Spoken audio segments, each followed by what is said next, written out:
Moving to the next part of this, that is AWS Lambda. So we had a high level information overview of the Lambda in the first topic, right? So let's discuss more about Lambda. Though the demonstration is not there, it's a separate course again, but let's discuss what is Lambda. Now, AWS Lambda is used. The very first thing I would like to say, or the term as well as the word which is attached to the Lambda, is serverless computing. Okay, so we do not have to launch a server to use the Lambda service. So it is a serverless computing. It is used for event driven kind of program, like event driven means for Lambda function or a Lambda program to get execute any function which are defined in a Lambda. To execute that, I will have to provide some trigger to the Lambda, some input or some trigger is required. So Lambda cannot execute any code just like that without any trigger. That is required. So what I was saying, AWS Lambda lets you run code without provisioning or managing the servers. So you can execute your code. You do not have to launch the instance for that. You do not have to manage the instance. You do not have to install the Lambda for that. Without all these things, you can execute your code. But the only requirement is that you will have to give some trigger to the Lambda. Only then the code will be executed. Okay. Now one more benefit what Lambda gives you, that is you only pay for the compute time you consume. There is no charge when your code is not running. Means your code is lying on the storage for 24 hours, and it is stored on the, like, it is lying on the storage for 24 hours, but you are not charged for that. You are charged only for the time it is getting executed. Let's say my code takes 5 minutes to execute, so I am charged only for 5 minutes. I am not charged for the time it is just lying like that. Okay, so that is nothing but you, like, that is these are the benefit what Lambda provides you. As I said, it is event driven programming. Event is required. So based on the event, the Lambda executes the code or a function. For example, if this happens, then do this. Or let's say the simple best example I can give what we have just now configured. If my CPU utilization exceeds 60%, I want Lambda to execute some code. Okay, so this is a kind of a trigger which I can define for my Lambda. So this kind of trigger also we can set. I want that whenever my CPU utilization exceeds 60%, a Lambda should execute a code or a function, and the function which I defined is to kill certain process. Okay, to reduce the load on my CPU, to kill certain process. So this is a kind of a example which we can use with Lambda. Now what we'll have to do, upload your code to the Lambda, set up your code to trigger from other services. So the trigger can come from S3, the trigger can come from SNS, the trigger can come from any other service, HTTP endpoints or in-app activity. So you can set the trigger as an input to Lambda. Lambda runs your code only when triggered, using only the compute resources needed, and you pay just for the compute time you use. So like this, these steps are there. Now the benefit, no server to manage, continuous scaling and sub-second metering. So even let's say you have used only for few seconds, you are charged only for those seconds, not for the complete minute also. So the benefit of Lambda is automatically runs your code without requiring you to provision or manage the server. Just write the code, upload it. Write the code, upload it, and then put a trigger, it starts executing. It automatically scales your application by running code in response to each trigger. Okay, if a scaling is required on the application side, it will do that automatically based on the trigger, based on how many triggers are coming. Your code runs in parallel and processes each trigger individually. If 10 triggers are coming for the same application, it will create 10 times, it will run that parallelly, scaling precisely with the size of the workload. You are charged for every 100 milliseconds your code executes and the number of times your code is triggered. Okay, so every trigger and the duration for how long it is getting executed. You don't pay for anything when your code is not running. Now there is a case study highlighted here. The Seattle Times, they are using this the Lambda service for actually for creating the pictures, the images, or creating the thumbnail of the images. It's actually creating the thumbnail. So the Seattle Times uses Lambda to resize images to view it on different devices such as desktop, computers, tablet, and smartphones. So they are uploading their pictures on the S3 bucket, and the photos which are uploaded on S3 bucket, Instagram has created a trigger.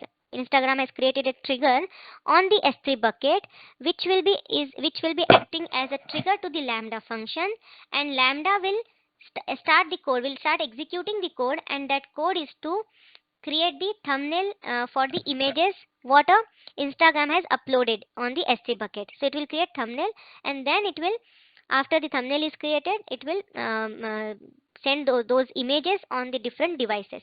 So Lambda runs image resizing code to generate, and it will send that to different devices. So that is how it works. So the data is uploaded here. The trigger is coming from the SA bucket. Okay. So that's about Lambda. It's very easy to deploy Lambda service. Only the thing is that you will have to provide a trigger for that. So let's do a checkpoint knowledge check. Which of the following is not a benefit of Lambda? Excuse me. Okay, dedicated hardware, right.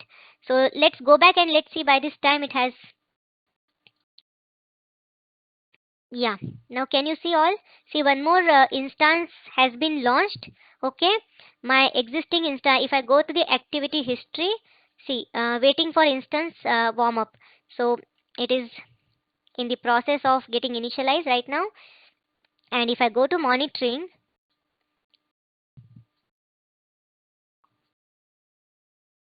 it is still not updated here. Okay, let me go to the instance monitoring. So there at least I will be able to see the previous instance. CPU utilization should increase.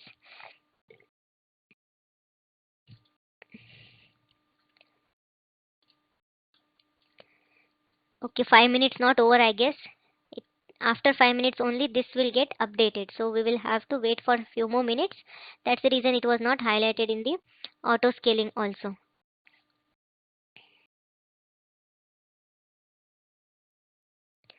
Okay, so you can make out that one more instance is launched because now it is in service as well. Right?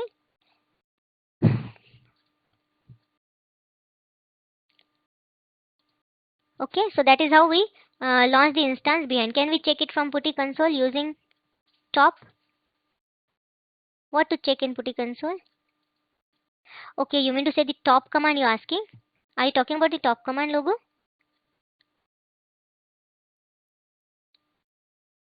Yes, you can check.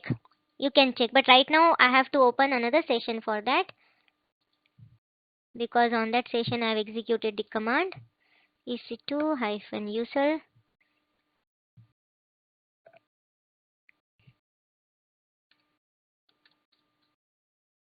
Even we can use the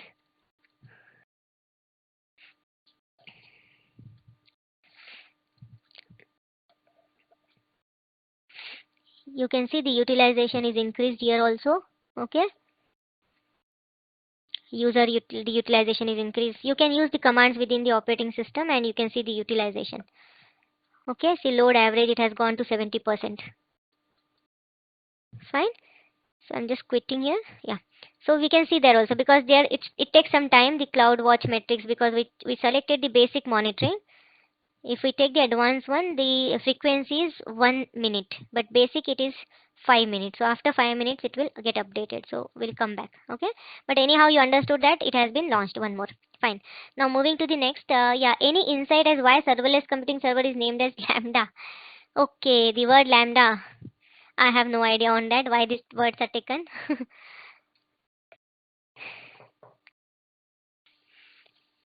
Okay, now moving to Elastic Beanstalk. So we have another service. If you remember, this is also used by the program. Mostly this Lambda and the Beanstalk is used by developers. No, Kunal, there will not be any demo on the Lambda. As I said, Lambda is a separate course. Okay, but it is not difficult. Lambda, if you go to the Lambda, it's mostly used by developers. So the things are already set for the developer. You just have to choose. There are a lot of predefined functions are there. You can use the templates. See, create a function. You have blueprint. You can see, you can provide some name, let's say my function, and in which language it is been written, that you have to choose. See, here it is given. Okay, let's say it is in Python. Role, now role all of you know, so I'll not discuss that. I'll create a function. Oh, okay, this is, sorry, I have to choose the role because it is to communicate, it has to get the trigger. Okay, so I'm just using my S3 role. It has to get a trigger. Fine. So I just created a function. Fine. This I did not uploaded any code, so it will just go with the default function. If I want, I can test it. see here. I can test it. So hello world, the default template it has taken. Okay. My event create. I can test that. Okay, so it has taken the default and it is executed. If I want, I can now, I was just testing the template. One sec. I can go for the trigger, right? So add trigger from the list. Now these are the list of services through which we can add the trigger to the Lambda. Let's say I want to add the trigger from S3. So I have selected S3. Now configuration required. As I scroll down here, I can configure the trigger. Now I want the moment I put a bucket in, the moment I put a file in my S3 bucket, the Lambda function should get executed. Okay, like the similar one which is highlighted here, the case study which was highlighted here. In this case study, what happens when once the Instagram uploads the photo in an S3 bucket, Instagram has already set a trigger on the S3 bucket that will act as a trigger to the Lambda function. And what Lambda function does, it will take that photo, it will resize that photo, it will create thumbnail of that, and then it will send that to the devices. Okay, so that is how it works. So the S3 is acting as a trigger. As the photo is uploaded, it becomes a trigger for the Lambda. So likewise we can do it here also. So the trigger I can set here, my bucket name I can choose, and the event type I want whenever put operation happens to my bucket. Okay, and if I want that whenever I put off a file which starts with so and so name, or prefix of my file, I can specify. If I don't want that any specific file, I want all put operation in this particular bucket should act as a trigger to my Lambda. I will just not specify any prefix, enable trigger add, that's it. So that will become my trigger to my Lambda function. Okay, so now moving to Beanstalk.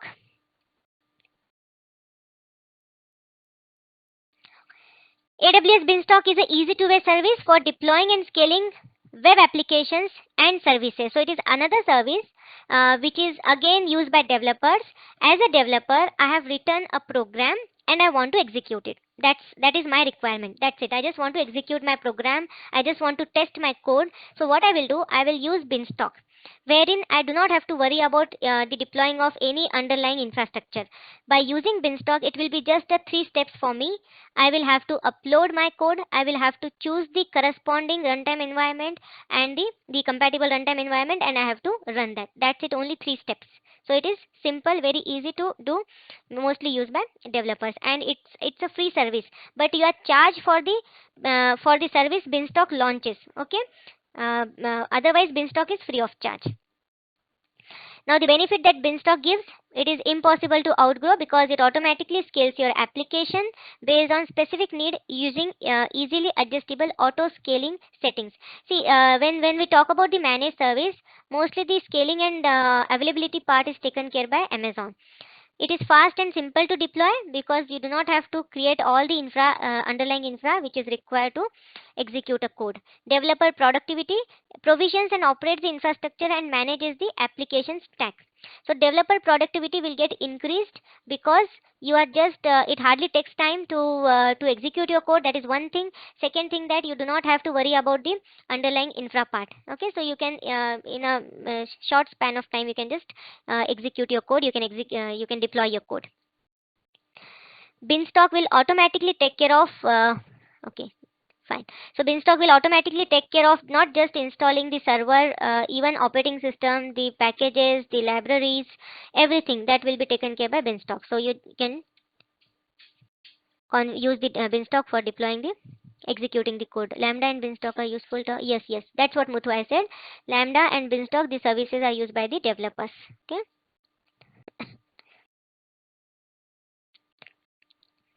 So only few steps. Demo is not there. I was just taking that only. That's why I went back.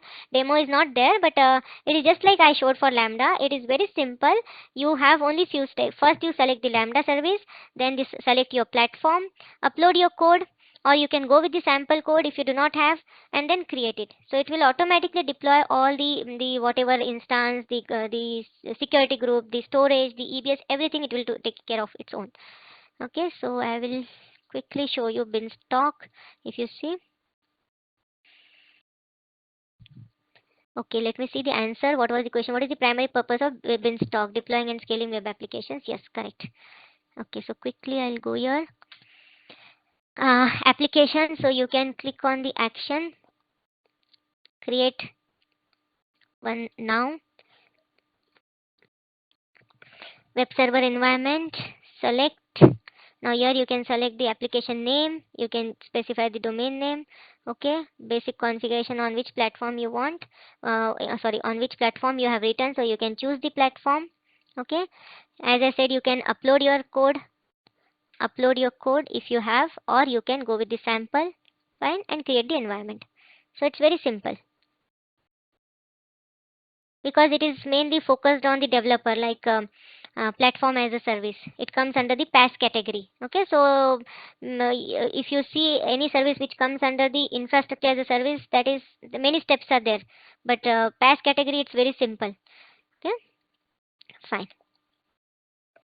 Yes, yes, Gaurav, you can try. Probably you can use the sample code. Okay, if you do not have any code.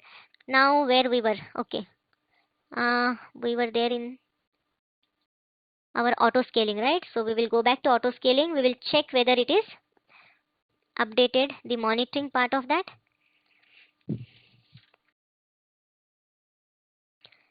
Monitoring. What's wrong with this?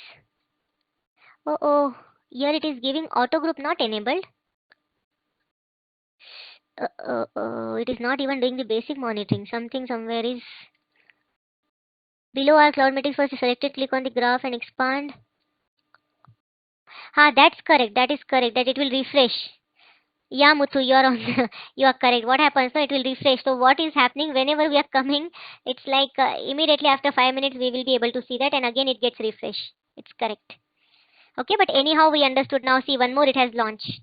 Okay, so the three instances, because the load is keep on increasing, I did not remove that stress, so it is still stressing my CPU. Fine, so it is increasing. So we understood that, okay, it is scaling, the policy is working. And if I will just do one thing now, I will terminate this. Okay, so after some time the load will be reduced, and then it should take out the instance, it should terminate the instance. So that also we can see after some time. Okay, so this is the activity history. We will come back after some time, so it will show that it is terminated. Yes, immediately. See, it's done so fast. Okay, so it is terminating. It is taking out the instance because the load is getting decreased. Fine. So let's go back. Now only few things are left out from this topic. So yeah, the next is AWS command line interface. Did I show you the CLI? If I'm not wrong, in I think in one of the topic. No, we did not. Okay, okay, fine. So yeah, see, there are different ways to manage the services, to access the services, to launch or to connect with the services. Different ways are there. Okay, the one is by using the management console, which we are using so far. Even you can use the programmatic access, which is mostly used by developers. That is the CLI. Okay, SDK is also there, API is there. So multiple different ways are there to access the AWS services. So command line interface we can use, but here everything you will have to do through commands. By using commands you can, I think with one of the demo I showed you the AWS S3 list and all that command, right? So how the yeah IAM, with IAM I showed you that in the IAM topic, how one service can interact with the other service. The EC2 was trying to access the S3 bucket, right?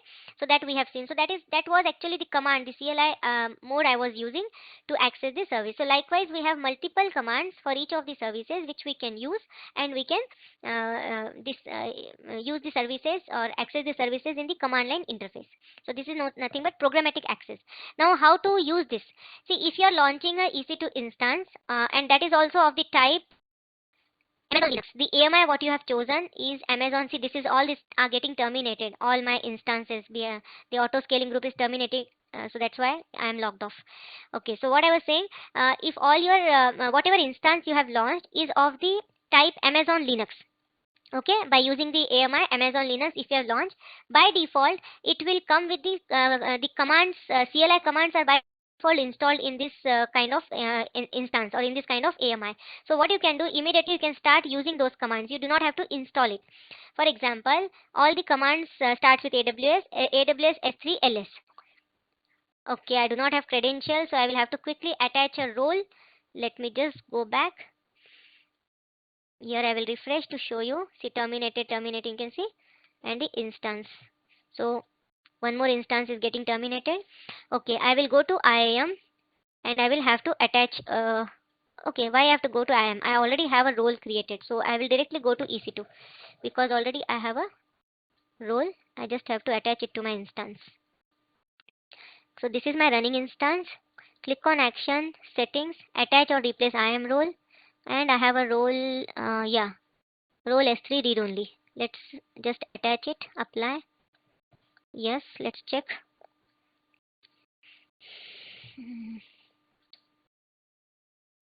Unable to locate credentials.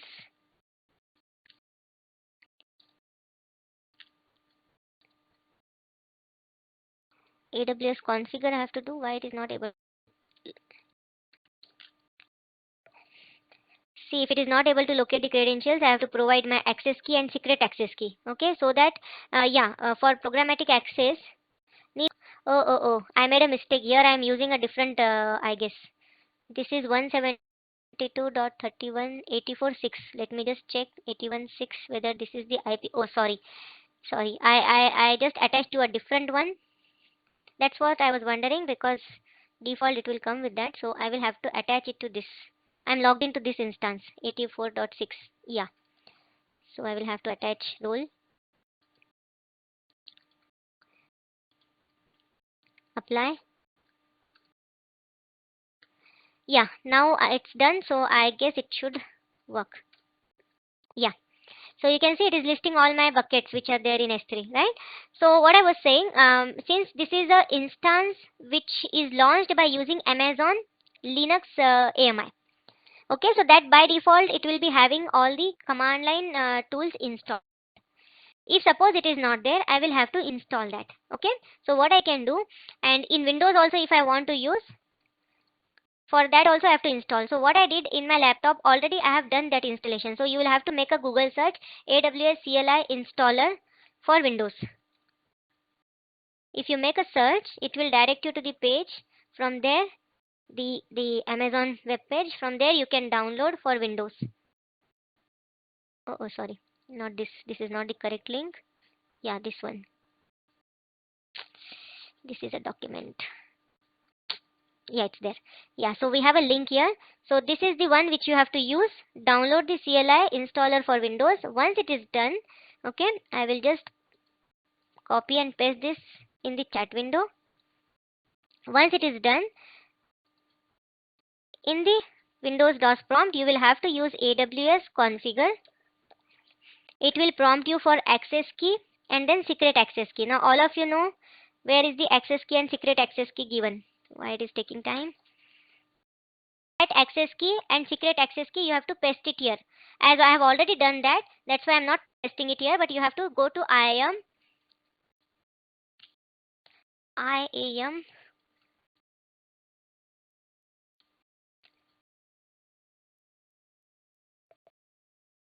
under users.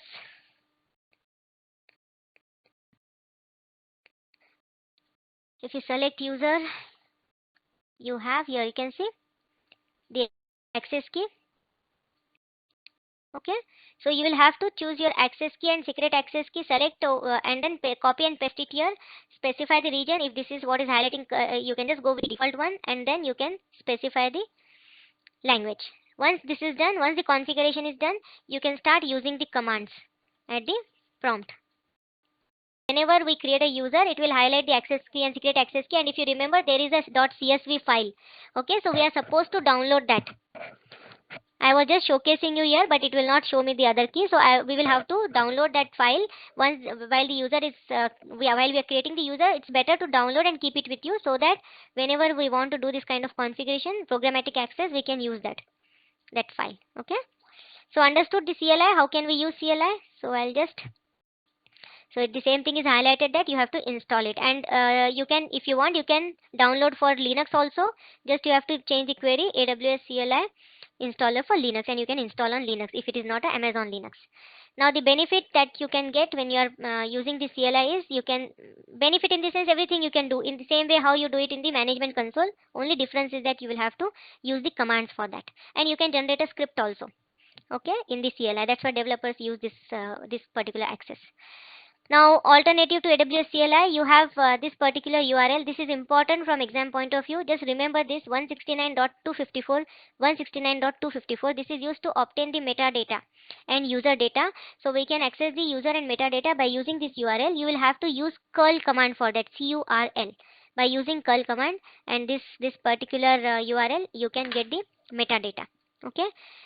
So I have showed you the demonstration of CLI. Now, knowledge check. Let's do the knowledge check quickly.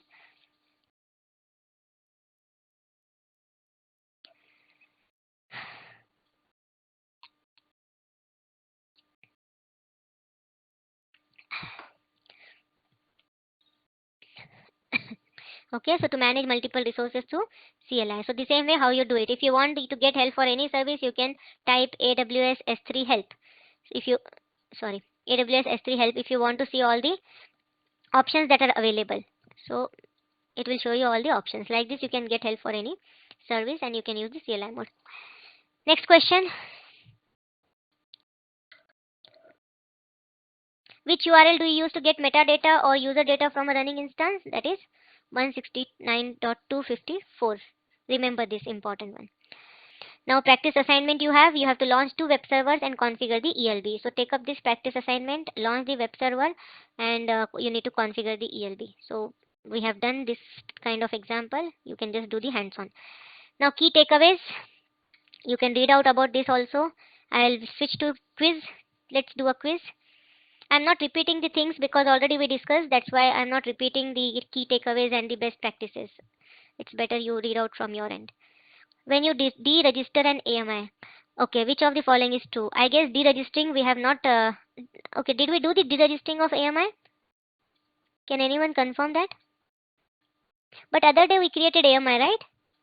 We have done, right? That's what, because the AMI we launched it. Deregistering the AMI is nothing but deleting the AMI. Okay. Other day we created, in last session only we created the AMI, and to remove the AMI there is no remove option, so you have to choose the AMI and you have to deregister it. Right now I do not have, but deregister it. Okay, so that once you deregister the AMI, you cannot use that AMI to launch a new instance.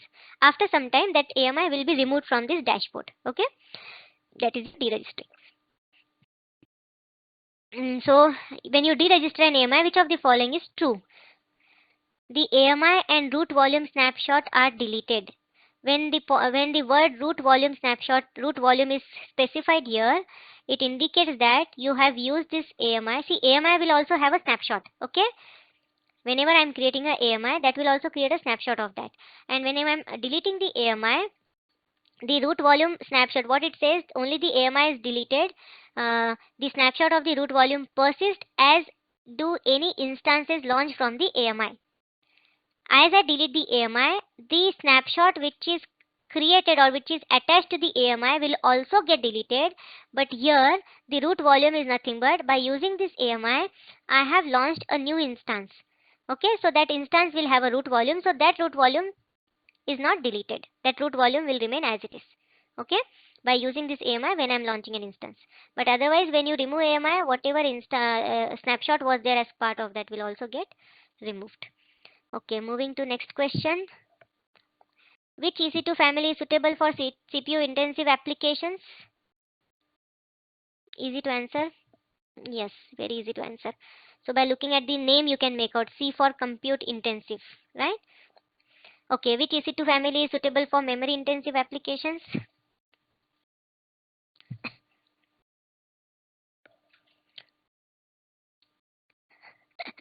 This time it didn't work. We do have that logic doesn't work in all the type of instances, because we do have instance which starts with a different character under the memory intensive, or sorry, memory optimized instance. Okay, so it's, you can even R, we can call it as RAM, right? We can abbreviate R for RAM, so you can remember like that. Okay, EBS volumes are,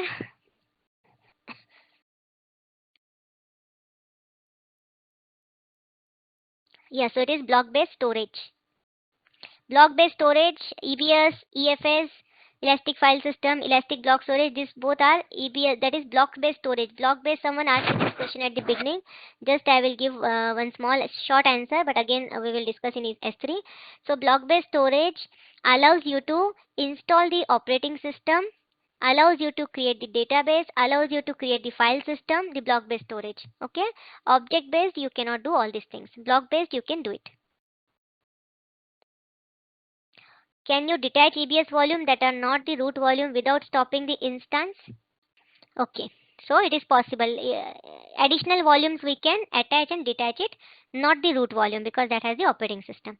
Fine guys, so that we have concluded with EC2. It was quite a big topic and lot of demonstrations were there. EC2 launching both Linux and Windows, then snapshot creation, AMI, then ELB, auto scaling, okay, Lambda, Beanstalk, so many things were there as part of this topic, quite big topic. So we have done with. In tomorrow's session we will start with a new topic, that is S3 and Route 53. We will try to complete these two topic in tomorrow's session, S3, and I guess after that Route 53 topic is there in a sequence, so we will complete that important things.